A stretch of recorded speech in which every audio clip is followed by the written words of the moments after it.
Resistance to tyrants is obedience to God. It's Alex Jones. You know, I just hate the polished professionalism of the globalists, their cold-bloodedness, as they track whatever the best course is for their own personal power at the expense of humanity. I said some pretty mean things about Megyn Kelly, and then she's like sending me nice voicemails and stuff, but it wasn't nice during the interview. And I'm not even afraid of that. It's weird how they want to say that they're not being mean when they are. It's like this mind game, and not pretending like MSM has this agenda, and not pretending like they're following an exact script to destroy me, so they can have this example to others to say, you better not stand up or we'll crush you. I'm not afraid of them trying to destroy me. I'm not. I am afraid of them intimidating you, because the globalists don't have the power. They're losing the power. They're panicking, and they've gotten desperate. They're trying to bully us into submission. And there's one thing in my life I hadn't liked is bullies, and I'm sick of them. Michael Steiner's our guest. Christian in Tennessee, or Kristen, and then I'm going to go to Jeff. Kristen in Tennessee, you're on the air. Thanks for holding. I'm sorry, Kristen, I'm sorry, third time's the charm.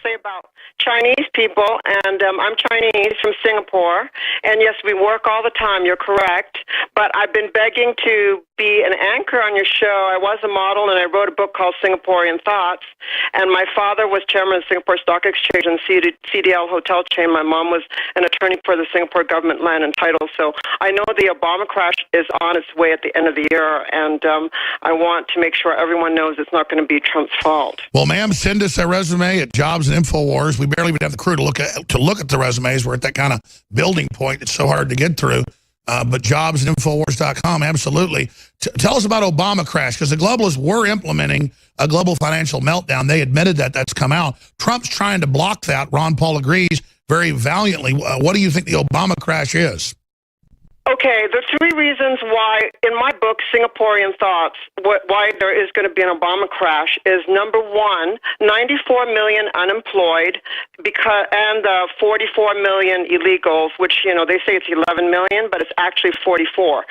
Second reason is because of the cyclical, which was supposed to crash every 7 years. So the second reason is it was supposed to crash in 2015, and Obama manipulated it. And the third reason is the Fed, which is, of course, we know, owned by the Rothschilds, and they have already raised the interest rate once on Trump, so they're going to burst the interest rate bubble by raising it twice more. They only raised it on Obama 2 times in 8 years, and they're going to raise it 3 times on Trump in 1 year, so that bubble will burst. Once that bursts, it's going to be a crash, and California will be the most affected. I used to live in California, all the libertard states. I lived in California. I was a model and actress. I did the movie for Oliver Stone, who turned out to be great, actually, because on his Facebook page, he has a whole thing with links on the Russian hoax, which supports Trump. And then Oliver Stone's a real liberal. I mean, he's got liberal policies I don't agree with, but he's a real guy who stands up for the truth over and over again when it's politically incorrect. But Michael Snyder, you've got the news site, Economic Collapse blog. I think a lot of what she's saying makes sense. What do you think? Oh, definitely, especially about the Federal Reserve, because a stock market crash, I believe, is coming, but it's not going to be Donald Trump's fault. For example, in the second half of this year, if the stock market crashes, all the fingers are going to be pointed at Trump. But we need to educate people that the Federal Reserve has far more power over the economy and our financial system than presidents, than Congress, than anyone else. And during the Obama years, the Federal Reserve pushed interest rates all the way to the floor, as low as they could go, and then they injected just trillions of hot dollars into the system through their quantitative easing programs, unprecedented intervention into the financial system like we've never seen before, created this giant bubble, stock market going to all-time highs. But throughout, since 1913, there have been 18 distinct recessions or depressions. Hold on, Snyder, finish up on the other side. By the Federal Reserve. He can't hear me because the Skype cuts over it. Kirsten, thank you. We're going to be right back with Michael Snyder. We'll have him finish, and we have the next guest. We're about to finish up with Michael Snyder on the Obama crash, or the globalist plan to implode the economy. A lot of the factors that are coming together right now. They're trying to plunge the stock market in the news, and the Democrats are saying it's a good thing to stop Trump, when it's the Trump exuberance and the election and the policies that have got the stock market and the economy going from a stall to a partial reignition. But they don't care. They'd rather wreck the whole country to have full control. To not just stop Trump, but stop a populist movement. We're going to be talking to a gentleman who's running against Pocahontas in the Senate. We have Dr. Shiva Ayyadurai joining us, coming up here in just a few minutes. But first off, let's go to Michael Snyder to finish up with the historical breakdown. You got interrupted by the break. Kind of roll through the economic climate, the two countervailing forces of nationalism, Trumpism coming in, but is it too little too late to stop the global economic meltdown? Well, Donald Trump can't keep the Federal Reserve from raising rates. If they want to raise rates, they know that's going to slow the economy down. They know that's going to hurt the financial markets, but they might want to do that to hurt Trump. Now, these booms and busts keep getting worse. For example, 2008, that crisis was worse than when the dot-com bubble burst. And this next one is looking like it's going to be a lot worse than 2008. And so what we need to do this time around, we need to say, hey, we've got to stop this madness. We need to tell the American people, no matter who is president, this is going to keep happening until we get rid of the Federal Reserve. So I'm going to make it my mission, and I'm calling on people all over the country. We need to not only just restart the End the Fed movement, but we need to abolish the Federal Reserve, do whatever we can. And that's one of the reasons why I'm thinking of running for public office. We need to do it all over the country. We need to get rid of the debt-based Federal Reserve, their debt-based currency, go to a new system, because if we don't, this is going to keep happening over and over again, no matter which political party's in control. But will they be successful, looking at all the different forces, to stop the Trump recovery? Well, we'll see. I think that they're really targeting in the second half of this year and beyond for, if the economy turns down, that can turn a lot of people against Trump. I think that's I think Democrats are secretly hoping that that's going to happen so that they turn hearts and minds against Trump. And so they're really targeting the 2018 midterm elections really hard. The Democrats are right now. What else is on the economic horizon? Well, Alex, we're seeing a lot of troubling signs. For example, right now in the auto industry, we're seeing sales are way down. And a lot of that for the auto industry, we're already essentially in a recession. In terms of the retail space, it's a retail apocalypse where we're on pace for more stores to close this year than ever before in American history. Isn't that Amazon doing to Walmart what Walmart did to small towns?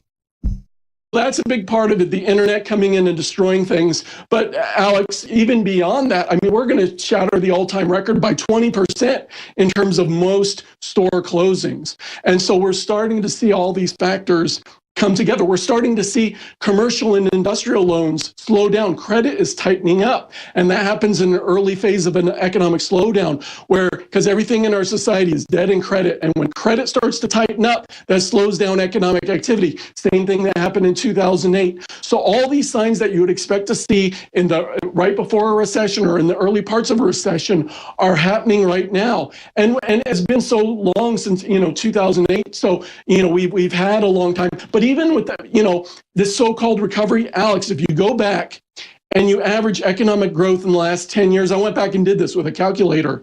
Over the last 10 years, we've had average economic growth in this country of 1.33%. So then I went back into the 1930s and averaged those 10 years in the 1930s. And I averaged economic growth during the 1930s, the Depression, comes to 1.33%, exactly equal. So our average economic growth over the last 10 years is exactly equal to during the Great Depression of the 1930s. And now it looks like things are slowing down again. And Donald Trump, he's been able to do some things through executive orders, but most of the biggest things, whether it's reducing taxes, whether it's, getting rid of government agencies, getting rid of red tape, he needs Congress to do that. And the establishment Republicans in Congress are blocking him. So we got to do something about those established Republicans if we ever want the full Trump agenda to move forward. That's right. We got to expand that Freedom Caucus. Thank you so much, Michael Snyder. Thank you, Alex. Now we've got our next guest with us till about 40 after, so then I'm going to continue with your phone calls, Jeff and Ian and John and Carlos and Jason, who's calling from Germany. We'll also talk some about the big testimony from Comey, telling us about the ghost of Russian collusion. But I love the fact that we were just talking about running for local office, running for national office, even if you don't win, in this climate a lot of folks are against incumbents, you're educating people on the town halls, the debates, the local radio. This is where you can get so much free publicity to promote Americana and Renaissance and basic freedom ideas. Now, I would interview Dr. Shiva here just to pick his brain, how interesting his life is with all of his 4 degrees from MIT and all of his work, all the things he's invented.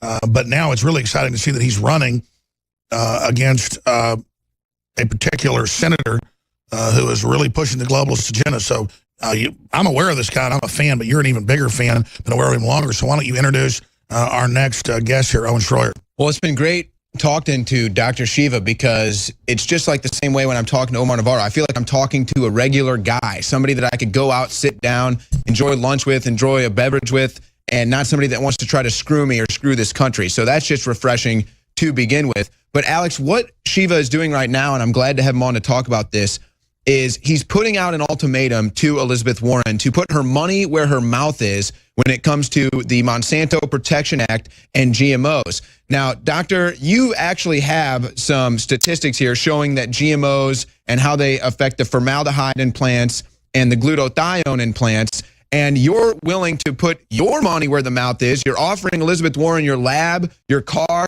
say, do these tests, make them public. Have you gotten a response from her yet? No, we haven't. I mean, first of all, thanks, Alan and Owen, for having me on here. You know, I want to use this opportunity actually live on your show to challenge Elizabeth Warren. You know, I did, using the technology that I created at MIT, we essentially showed that GMO soy, for example, has nearly 300% less glutathione and it upregulates formaldehyde. We published these in a series of 5 papers. It was, in fact, validated by independent experiments that were done in Leeds in London. But the bottom line is when you look at Elizabeth Warren, not only is she a fake Indian, but she's also a fake fighter. You know, she has supported the Monsanto Protection Act. She voted for this. And this act basically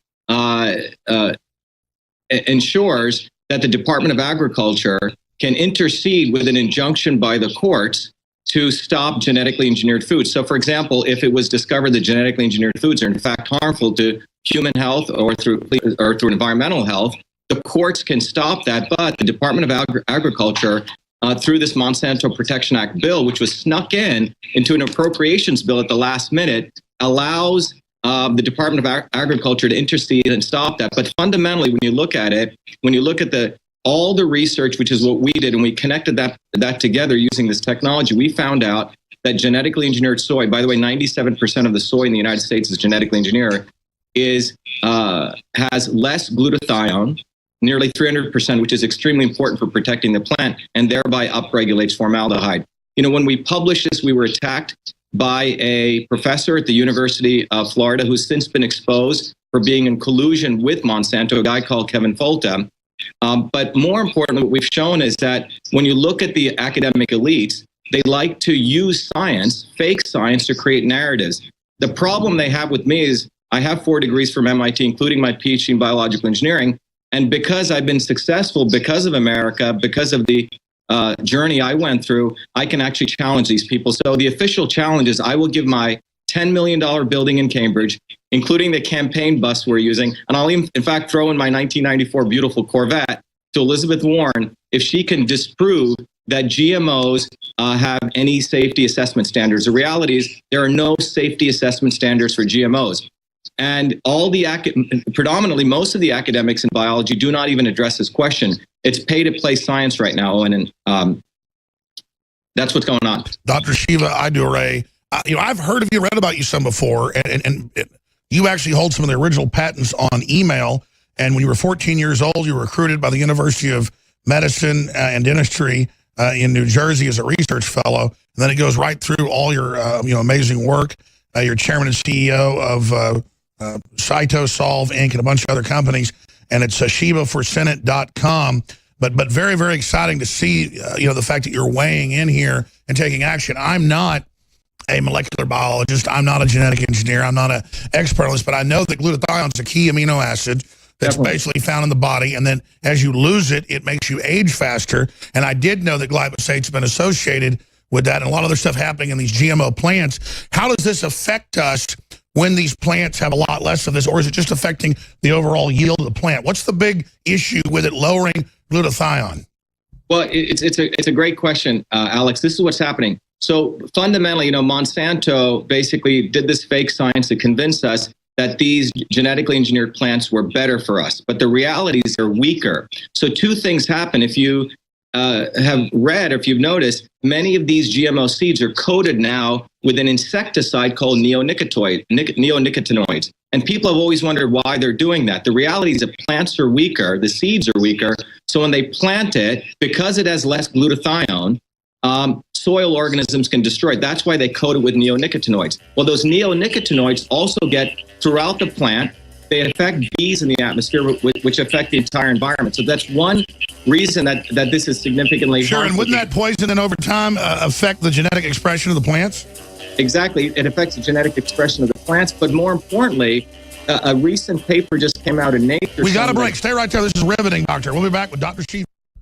Dr. Shiva Ayyadurai is our guest. He's got 4 degrees from MIT and others as well, patriot. And he's running for Senate against the fake Native American. Of course, they thought they'd found Indians. They called the Native Americans Indians. But he's actually an Indian, so he's the real Indian running against the imposter. And he's kind of used that as one of his slogans. I want to continue getting into what's happening with science. And then after you leave us in a while, obviously go to calls for folks that are holding. But getting into the campaign to run against this lady, let's break down her record and what she's really up to and some of the things she's been involved in and what made you decide to go ahead and, a successful scientist, entrepreneur, to make you, throw your hat in the ring. Well, Alex, I grew up in, I was originally born in India, and I came here. As you may know, Alex, India has a very oppressive caste system. So my parents had this very futuristic vision, and they made it out in there, and they came to America because the founders of this country had a very different vision for America, which was through your hard work, through your bravery, through your resilience, you created things. And that's what this country is about. Well, when I look, and the idea of the founders was that between us and our creator was not supposed to be monarchs or nobles, the priesthood. It was about us having a direct connection to our God and our creator. And that's what makes this country great. Elizabeth Warren and the self-serving elitists, Harvard and all these Ivy League institutions and the big institutions, fundamentally believe that they know better, Alex. And I know you know better. I know we know better. But that's the fundamental reason. So my journey as an entrepreneur, scientist, engineer has shown me that ultimately those people actually work for a living, produce things, entrepreneurs, people like yourself who create things are the ones that make this country great. People like Elizabeth Warren, the establishment politicians, the political hacks, they fundamentally add zero value. So I've been fortunate because of this great country, Alex, to have accumulated wealth, been able to get educated. I could not have done that in the oppressive caste system of India. So I believe I owe something back. I love this country. And Elizabeth Warren is what I call the not so obvious establishment. When we look at the arc of political history, we have the establishment, the populist movement, those people on the streets wanting a better day for themselves and their family. Then you have the not so obvious establishment, which is what Elizabeth Warren, Bernie Sanders, these people represent. They speak a good game. As you talk about it, they're very, very clever with their PR, revolution, hope, change. But fundamentally, they want to suck out the populist movement and drive it back to the establishment. So as a student of systems, as a student of science, I fundamentally want to stop these guys. And more importantly, I want to drive a massive defeat to Warren. And I know I can do this right here in Massachusetts. And I think the reality is she's not just running for senator, Alex. She's actually going after Trump. If we go to her webpage, it says, "Stop Donald Trump." So in my view, she's the face of what I call in many ways the not so obvious establishment. Oh, she's one of the top ring wraiths. She's really intending to probably even run for president. So how do we get behind you? How do people support going after this key globalist posing as a leftist populist? I think the number one, we have our website called Shiva for Senate. We're building this as a populist movement. We love whatever donations people want to give. We have volunteers that we want on the ground. Fundamentally in Massachusetts, it's a 2-part election, Alex. You have to win the primaries, and the establishment Republicans, frankly, make it very difficult. So you have to get delegates. So we're well on our way to doing that. As you know, a bunch of students and local citizens actually took an old bus and they gutted it for us. And we call it Real Indian One. And we're using that bus to go direct. among people. And then we're obviously using social media. I think, but we have a phenomenal chance that when Kurt Schilling has supported our campaign, the Lowell Sun, a number of local newspapers. But the reality is, the more we get out there, the more people hear my message, Alex.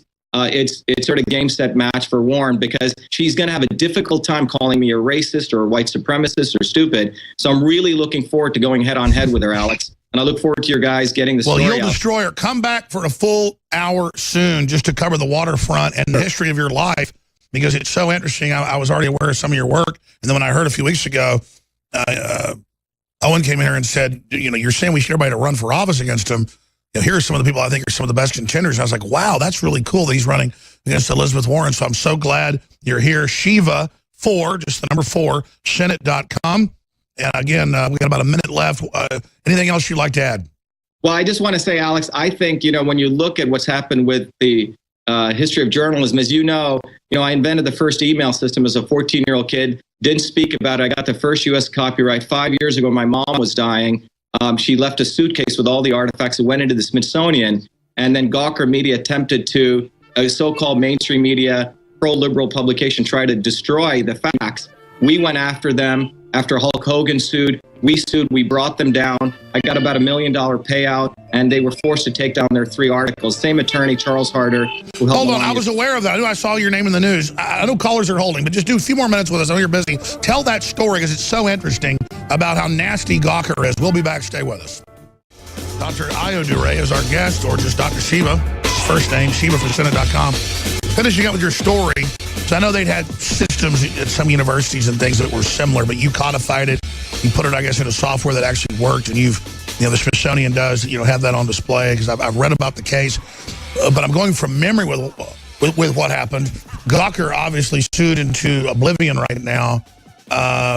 There it is, the $750,000 Gawker settlement that could distort internet history. And that's Fortune saying that, because there's a lot of debate about kind of like 5 guys invented radio the same week. But what matters is who actually codified it, I guess, into the software. Explain that to me and what happened with that case, Doctor. Yeah, so Alex, in 1970, when I was a 14-year-old kid, I had finished up calculus as a kid, worked hard, got a chance to go to NYU in a special sort of intensive computer science program. And because of the public school systems and great dedicated teachers, they changed the rules so I could work full-time at the University of Medicine Dentistry, Newark, what is now known as Rutgers. If you remember, Alex, anyone over the age of 40 knows in those days, the way communication took place in organizations was through the inter-office paper-based mail system. Every secretary had inbox, outbox folders. They had the attachments. They write a thing called a memo with carbon paper, put it in an envelope, and send it around through these pneumatic tubes. That is the system, that entire system, Alex, I converted to the electronic version. 50,000 lines of code, called it email, a term never used before, and in fact got the first U.S. copyright at a time when copyright was the only way to protect software inventions. So the facts are black and white, Alan. I created email, called it email, put all the features in. Now, prior to that, people had the ability to exchange electronic messages between devices dating all the way back to the Morse code of the 1800s. I'm not claiming I'm the inventor of electronic messaging, Alan, but I invented email, the system as we know it today. And those facts are black and white. Now, I didn't talk about it. 5 years ago, my mom was dying of pulmonary fibrosis in a suitcase. She left all the beautiful documents. 2 months before she died, the senior editor of Time magazine, Doug Amick, went through this, probably the only journalist who spent time doing this, and he wrote an article called The Man Who Invented Email in November 2011. Then the Smithsonian wanted it. It went into the Smithsonian, Alex, and a young Washington Post reporter said Shiva Ayyadurai honored as the inventor of email. And that's when the proverbial, shoot hit the fan. All the old guard historians, this was like as though a skull had been found in Africa and reset the origin of human history, Alan. So they went ape, not because of the fact I invented email, but what that meant. The fact is I was on the front page of MIT, which is part of the military-industrial complex, as you know, Alex, for inventing many other things. But when I said email was done in Newark, New Jersey, by a 14-year-old, American kid outside of the bounds of the military-industrial complex, that changes the narrative, Alex, that innovation can occur anytime, any place by anybody. You don't have to be in Silicon Valley. You don't have to go to Harvard. Sure. You reminded me of your case, and you won the case, and it's a fact. And just come up with the name alone is amazing, but the 50,000 lines of code, and that's why the globalists want a technocracy Exactly. To surveil everything. They admit the NSA's main goal is to find these innovations, snap them up and control them because they might be disruptive and it might be something they don't want the general public to have. Exactly, Alex. And the fundamental thing is, several years ago, the U.S. Postal Service hired me to help them out of their bankruptcy. And one of the things I pointed out was, when the Postal Service was started, it was done by our founding fathers. So I could send you a letter and no one could intercede. And in fact, it's a 20-year prison sentence if someone does. What's happened with email after 93 is when Google, Hotmail, all these guys came in, they offered quote unquote free email when it was basically a way for us to relinquish our freedom. And I've argued that we have to go back to the basics of the founding fathers. Email in some ways should be under the purview of the Postal Service because at least we had laws that people, if they interceded, we had a way to adjudicate that. As of now, Hotmail, Gmail, they own our email. This is a fundamental issue that people have not recognized. And they admit they're scanning it, they're reading it. And exactly. And then they would have MSM just say it's a conspiracy theory when it's a fact. Exactly. So, and that's why, last year, the New York Times interviewed me on the Hillary Clinton email issue. I mean, fundamentally, what she did was deniability. And it's mainly the have and have nots, meaning what we're entering into is a world where the haves will have all the protection, private servers, and the have nots, like the rest of us, will have to use Gmail, Hotmail, et cetera, and be open to be scanning. That's why the Hillary Clinton issue is so significant, because she wanted deniability where she could have a personal email server in her home, take our emails, which is public emails, which is the State Department emails, and own it. And it's still shocking to me that she has not been prosecuted. Exactly. She was stealing emails on a smaller scale than Google and Microsoft and all the rest of them, but at least they get you to sign a contract in terms of service. She was doing it with classified stuff. That's illegal at a whole other level. And then they're busy going after Donald Trump. In closing, because you're an amazing guest, I want to get you back soon, but I'm going to go to these calls. Dr. Shiva running for Senate in Massachusetts against Elizabeth Pocahontas Warren. Looking at this, what do you make of them coming after Trump? I mean, they genuinely hate him. I'm not trying to lionize him, but you can't help it when he's totally surrounded by traitors, being attacked from every angle and still delivering, propping up the stock market. They admit he's the one that's done it, with the Democrats running around cheerleading for it to fall. I mean, they better get in some big trouble if they cause a depression. I mean, these people are just crazy. What is their problem?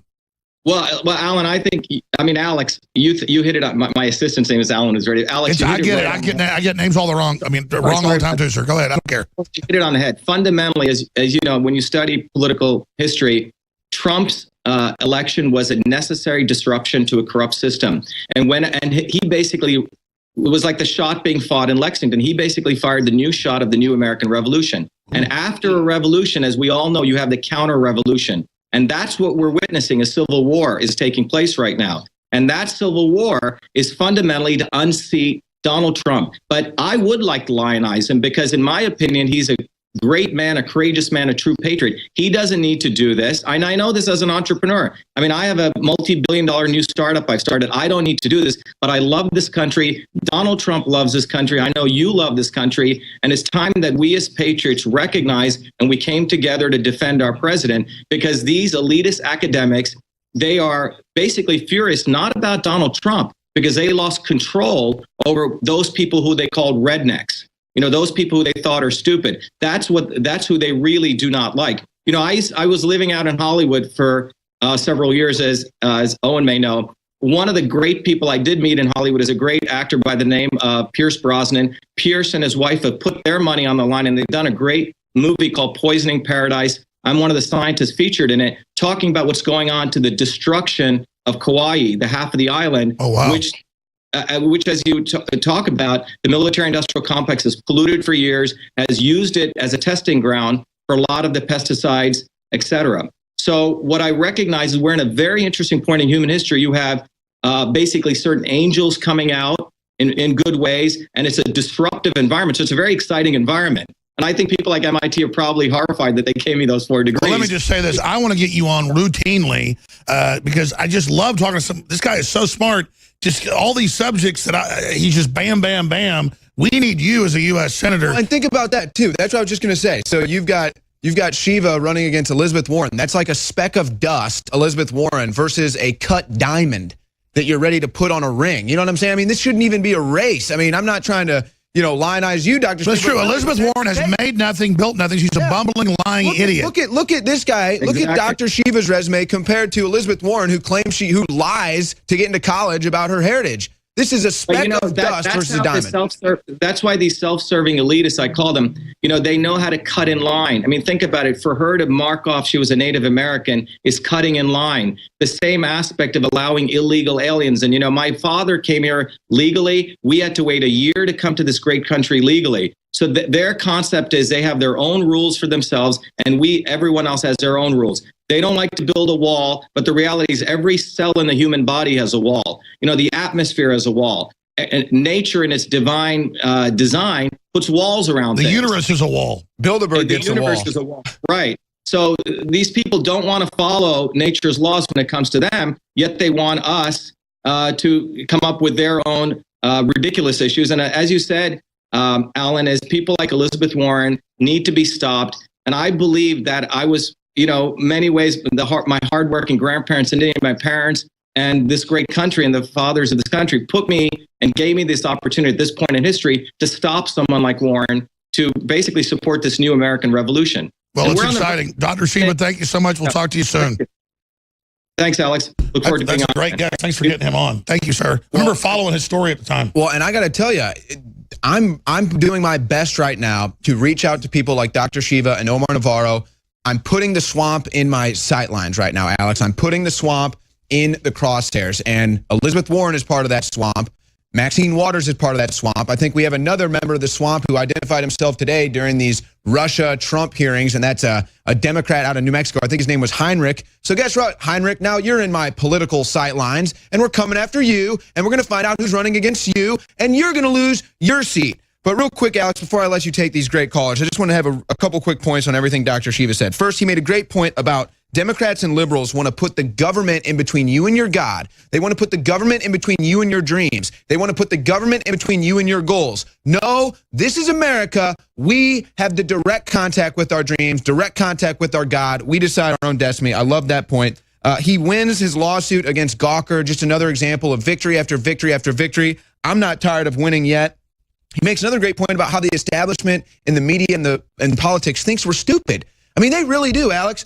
I mean, look, I know we're not going to go down the Megyn Kelly road, but she thinks we're stupid. She really thinks that she is a higher intellectual person than me. She's not even close. And then you have... you got kind of a big argument with her. I didn't get in an argument with her. I mean, I threw a couple jabs at her. She thought she could come in here, and she thinks that we really think she's a big deal. I really couldn't care less about Megyn Kelly, to be honest. Well, here's the deal. I don't even want to be mean to her. The point is... She was mean to you, though, Alex. Don't forget what she did to you. No, I know. The point was, is she was like, oh, I go, you're coming to do the Pizzagate and the Chobani yogurt and the rest of it and Newtown. So that's just the thing they hammer on, like it's some defeat for us or whatever. And she goes, oh, no. Or gay frogs, which is provable. And then constantly, that's all it was. For hours, she asked the same question like 5 times. They interviewed me basically all day long. And for an 11-hour piece or 11-minute piece. And I just felt completely empty at the end of it. And so that's why I don't do those interviews, is because... Well, Alex, don't feel empty, Alex. You did the right thing. I'm telling you, though, she is like, she ought to be in the new Blade Runner as a replicant robot. I'm not being mean. I'm like this fat toad creature, but I mean, she is like, I don't want to get into her anymore. We got to go to these callers, okay? Just can I make one more point for the callers? And I want to hear your take on this. Reality Winner is looking at jail, 10 years, espionage for the leak that she puts. What about Hillary Clinton? What about Hillary Clinton? The same statute that they're saying Reality Winner violated, Hillary Clinton did the exact same thing, Alex. That's all I'm going to say. Take the calls. And she's another person that says white genocide, and they're always white. And then she's just some spoiled brat, works at the federal government, and reportedly is leaking stuff. And what she leaked, Trump hadn't even done anything wrong. It's nothing. It's a report on nothing. But that's the issue, is whistleblowing is protected when you're exposing illegal activity, not when you're just leaking everything to try to hurt the country.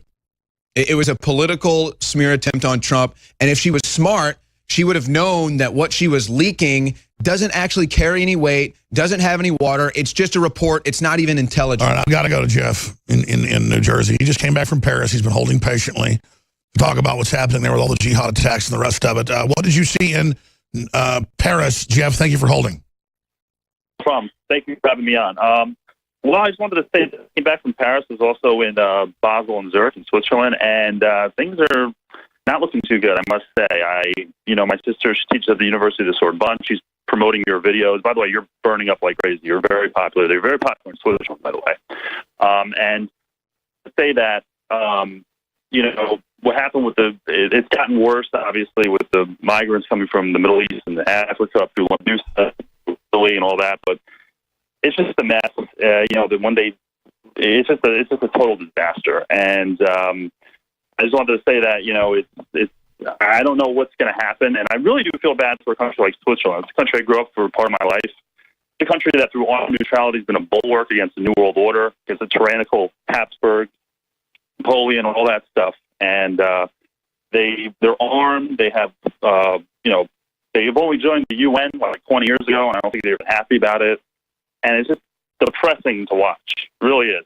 Once, great places, and the politicians, you can tell, they don't want to have, they just keep on putting out the propaganda that you see in our media, you see in their media, but they're a little more sly about it. They can be a little bit more, like our media, you could just tell they're lying. There, they kind of, put it in, and they don't really, they mask it better.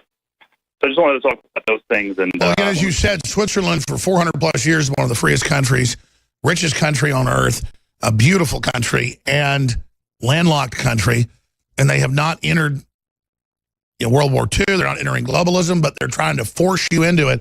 The good news is the euro's finally fallen apart, so hopefully we can go back to independent states, independent diversity, independent sovereignty with more firewalls or bulkheads like on a ship, so in case one gets taken over by Hitler, there isn't just one EU for him to take over, which was a Nazi plan, by the way. So great point. Thank you so much for holding, Jeff. Yeah, we've had crew in Paris. I see the reports of Paris. 80% down the last decade. Half that 80% lost just the last 2 or 3 years. I mean, it is. Our crew was there. The beautiful areas. There are just people laying around, crapping all over the ground. I mean, it is just, when I was in Italy last year, it was unbelievable. There were just homeless people from the Middle East just everywhere. Like there'd be one tree out on the sidewalk. There'd be like 5 guys under it and just crapping on the side of the ground. I mean, what is going on? Alex, and I certainly do not wish that this would happen at all. I want to be very clear. But can you imagine, do you think the narrative would have changed if during the Manchester attack, it wasn't just civilians that died, but instead it was Ariana Grande that was a victim? Oh, yeah. Could you imagine? Do you think the narrative would still be the same today? Do you think they'd still be preaching tolerance and open borders and it's not radical Islamic terror? But the thing is, the elites on purpose are imploding the Middle East and Africa. Right. And then into Italy, and bringing not even women and kids. Used to, you'd bring women and kid refugees because you could assimilate them, even if they came from a barbarous place. No, the women, you stay back. We'll bring a bunch of crazy men. Or the men were actually fighting the resistance that was going on in the country, the actual war that was going on, so they wanted to stay behind and fight for their land. And got the women out. Got the women out. No, that's not the case. They're invading now. They're leaving the country. Because that's Muslim men. I mean, they're leaving their women and like their dogs, and they're coming to the happy hunting land. And then they find the Swedish girls bent over saying, let's go. Coexist. Totally liberal. Please rape me. I mean, that's in the news. They say, please. I guess it's not rape. Except then they go, like, wait a minute, 20 guys are going to do this? No. Well, I guess the wristband, remember they tried the wristbands that said, please don't rape me. Those didn't work, so I guess now they're just going to take it. But it's like someone's writing a dark satire book. This is like 10 times what Kurt Vonnegut would ever write. This is so ridiculous. I mean, what is it? It's mental illness. It's mental illness in mass. Worldwide. All right, folks, we're going to come back, and we're going to go to who's been holding the longest. Ian, thank you for holding. I'm going to go right to you, then Jason in Germany, Carlos, John, and others. Stay with us. By the way, if there's one thing I dropped the ball on, it's Infowars.com. We have such amazing in-house writers. We have other great writers that write for us, like Clifford Cunningham, who visited last week, and Dan Lyman. They just broke 2 big bombshell stories. But I've got to go to your calls, so we'll have to maybe get to these next hour when Roger Stone's coming in. But AG Sessions ends Obama's DOJ slush fund for far-left groups. They were getting that money out of Fannie Mae and Freddie Mac and other areas. Notice InfoWars began this investigation 4 months ago. Now it's all confirmed. Real action. And what's crazy is it's the articles like this that don't get a lot of attention that are big in D.C. So I'm not bragging, but I'm letting listeners know what they're really angry about is that Corsi's getting White House leaks, not of secret stuff, but of White House knowledge stuff. They're kind of, it's not even leaks, it's tips. We get White House tips and congressional tips and CIA tips by good people to then expose it, and it's all there. They tell us where to look with stuff that's open source but not known. Well, they know the mainstream news won't report on it. Yeah, so they come to us, and here it is, AG Sessions. So Trump's been mad at him because, he's like, they're criminals, go after him. And he's like, but that'll look political. Trump's like, I don't care. It's true. They're coming after him for nothing, go after him. But this is a big move. That's on Infowars.com. Here's another one. Globalists to push EU flags, EU teams at 2024 Olympics. They've already started saying the new teams can't be named the French this or the Spanish that or the Greek this or the Dutch that. It's got to be named like the T-Rex or the such and such. Nothing to do with nation states. So see, they know the final nationalism is sports. So first they take your nationalism from sovereignty and issues and put it on sports. Then they get rid of that form of nationalism. European Union officials and their allies are using the 2024 Olympics Games, which are likely to be held in Paris, as the opportunity to consolidate power and solidarity with the bloc. See, you can't have nation states in solidarity. We'll talk about that later in the next hour, briefly, because I'm going right to Ian and others. Super Blue is our #1 best-selling product. It doesn't count as a supplement or a nutraceutical. And I've made the joke with the media demonizing our products, calling them snake oil. Is our super high-quality organic shampoo or healthy zinc-based oxide sunscreen or healthy essential oil-based bug spray? I mean, is that fake too? Because Emmerich's Essentials is one of the top brands in the country, sold at Whole Foods, private label by us, discounted, 25% off when you sign up for auto ship, 20% off if you don't, just off of retail, InfoWarsStore.com. But Super Blue, can't keep it in stock, it's so popular. It's got colloidal silver, it's got iodine, it's got the nano silver, it's got no fluoride, it's got the tea tree oil. It's back with a new, even more high-tech label. My dad originally did the label and everything, which is pretty good. He's a dentist, but I said, let's go further. Let's kind of update it a bit. People probably won't like it as much now. But the point is, that's available at InfoWarsStore.com or 888-253-3139. But listen, selenium deficiency. Selenium's just like the iodine, electrochemical, got to have it to live, depleted in most food supplies. Most of the vitamins are synthetic. This is from mustard seed. It's super strong, but I will tell you, you can look this up. Take too much of it, it'll make your hair fall out. Men, because it boosts everything, okay? I can't help it, though. It's like taking, 4 cups of coffee or a speed pill or something, I mean, it is crazy what this stuff does, and that's my secret weapon is the X2 and the selenium.